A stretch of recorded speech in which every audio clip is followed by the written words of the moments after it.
वालेकुम।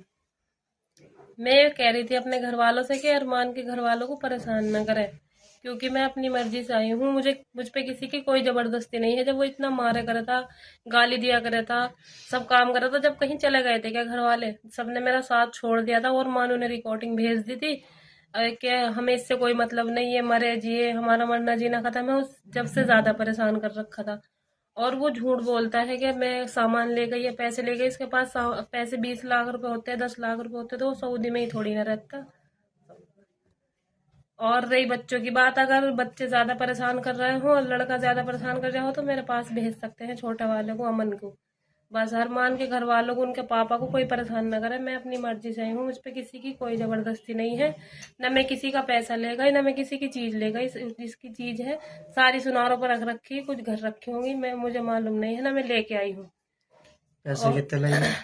पैसे 10,000 रुपए थे मेरे पास, तो मैं ले आई थी। कुछ अल्फिजा को दे गई थी मैं लड़की को, और कुछ लेके आ गई थी। और मैं मुझ पे किसी की कोई जबरदस्ती नहीं है।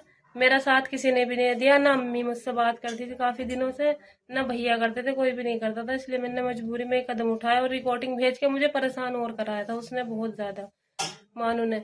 इसलिए अगर तुमने ज्यादा परेशान करा इनके घर वालों को तो मैं तुम पे केस कर दूंगी, अपने घर वालों पे कर दूंगी। इसलिए सुकून से बैठे रहो। उनके घर जाने की कोई जरूरत नहीं है, ना उनसे कुछ कहने की।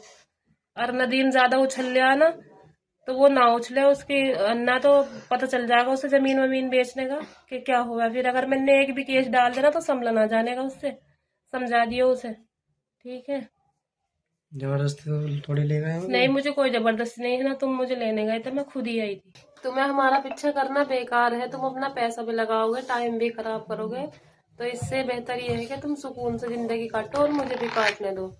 बस मेरा यही कहना था। और अगर तुमने ज्यादा परेशान करा तो तुम तो पैसा लगा के केस कर रहा है, मगर मैं बिना पैसे की केस ठोक दूंगी। तुम्हें पता मोदी की सरकार चल रही। मेरी जिंदगी में कोई छोटी मुन्नी तो हूं नहीं जो मैंने ना समझी में कर दिया। सोच समझ के, बहुत दिनों से सोच समझ रही थी, जब आके करा। जब तुमने बिल्कुल साथ छोड़ दिया, मैंने देख लिया कि अब घर का भी कोई साथ नहीं देने का। वो आके बोलता था कि मैं इतना मारूंगा, नंगी करके मारूंगा तुझे, थुक्का हुआ चटवाऊंगा।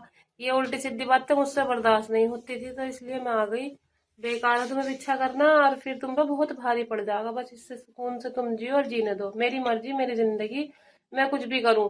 मैं मर जाऊं या जी जाऊं, तुम्हें मुझसे कोई मतलब नहीं। मैं तुम पे फोन करूं जब बताइए। और मैं अरमान के साथ बहुत खुश हूँ, और चाहिए कैसे भी रखे, बस मैं हर तरीके से खुश हूँ।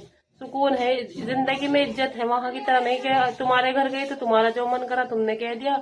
ससुराल में तो था जिसका मन करा था जो कह देता मैं सुन लू थी, चुपचाप हो गया। क्योंकि मुझे पता था जब से मेरे अब्बू ना रहे, फिर तुमने मेरा किसी ने साथ दिया। जब तक मेरे अब्बू रहे तो मेरा साथ दिया मैंने, जब तक कुछ भी ऐसा गलत ना करा। फिर बस बस मेरा यही कहना है कि मैं हमें सुकून से जीने दो, हमारा पीछा ना करो। वरना केस उल्टा पड़ जाएगा, फिर क्या फायदा होगा। फिर फटी पड़ेगी तुम्हारी सबकी। और उसने, मैं जब कश्मीर में थी भैया के पास, तो उसने डिवोर्स दे दिया था कि मैं तुझे तलाक दे रहा, जा ऐश कर। ऐसे फिर मैं बिना निकाह के थोड़ी ना रहती। और मैंने तो इनसे कोर्ट मैरिज कर लिया। मैं कभी वहां वापस नहीं जाने की। जब वहां के वे अब जब चैन नहीं देते थे तो अब कैसे चैन दे देंगे। और जब तो मेरे घर वाले भी साथ नहीं थे, अब क्या देंगे साथ।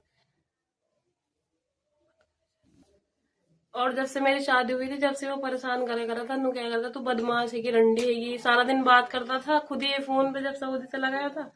और फिर घर वाले मालूम करते थे उसके कि सारा दिन किससे बात करे, तो बोल देता था मैं बात नहीं करता, मुझे नहीं पता किससे बात करे। बाकी तू बदमाश है, रंडी है, तू बदमाश है। इस उलझन से उलझ के, टेंशन से, फिर अरमान से मेरी बात हो गई, मैं इनसे बात करने लगी। बस फिर मैं इनके पास आ गई, मैं अपनी मर्जी से। जब उसने कुछ ज्यादा ही परेशान कर दिया था, इसलिए मैंने ये कदम उठाया। ऐसे नहीं उठाता कोई इतना भारी कदम। उस घर में रहने का फायदा क्या है? मैंने इतनी मुश्किलों से, वो वहां थे, मैंने सब काम कराए, घर बनाया, लाइट फिटिंग कराई, टंकी फिटिंग कराई, इतना बड़ा घर बनाया अकेली ने। मेरी अम्मी भी गई, मेरी बहन भी गई। मेरी अम्मी को भी इतनी गाली बकता था वो, बहनों को भी, सबको, भाभीियों को, भैयों को, सबको एक धाए गाली बकता था।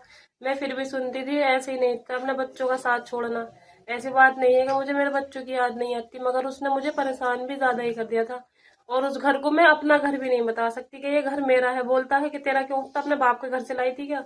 मैंने बना के भी मैं अपना नहीं कह सकती कि मेरा घर है। जब भी कभी कहा कि मेरा घर है, तभी बोलता है कि तू अपने बाप से लाई थी, कि तेरे बाप ने क्या दहेज दिया था तू।